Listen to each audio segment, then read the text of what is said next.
এক পাহাড়ি গ্রাম ছিল, যার উত্তরে ছিল ঘন বাঁশঝাড়। গ্রামবাসীরা বলত ওই বাঁশঝাড়ের রাতে গেলে কেউ ফেরে না।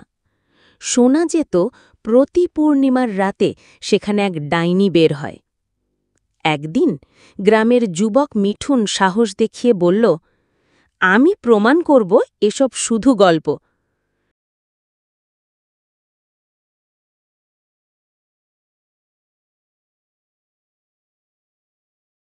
সেই রাতে হাতে লণ্ঠন নিয়ে সে বাঁশঝাড়ে ঢুকে পড়ল। চারপাশে শুধু বাতাসে বাঁশের শো শো শব্দ আর অদ্ভুত গন্ধ। হঠাৎ পিছন থেকে শোনা গেল মৃদু ফিসফিসানি, মিঠুন, মিঠুন। সে ঘুরে দেখল সাদা কাপড় পরা এক নারী, মুখে লাল চোখ।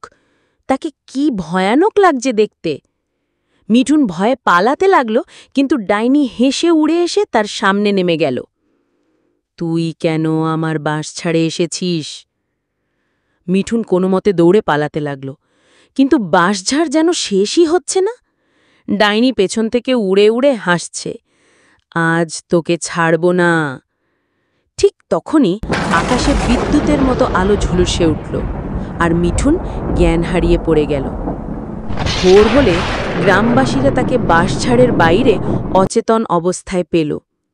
সে চোখ খুলেই শুধু বলল, ওহ, ওর মুখে কিছুই নেই, শুধু অন্ধকার। এরপর থেকে গ্রামের কেউ আর ওই বাঁশঝাড়ের রাতের বেলা যায়নি।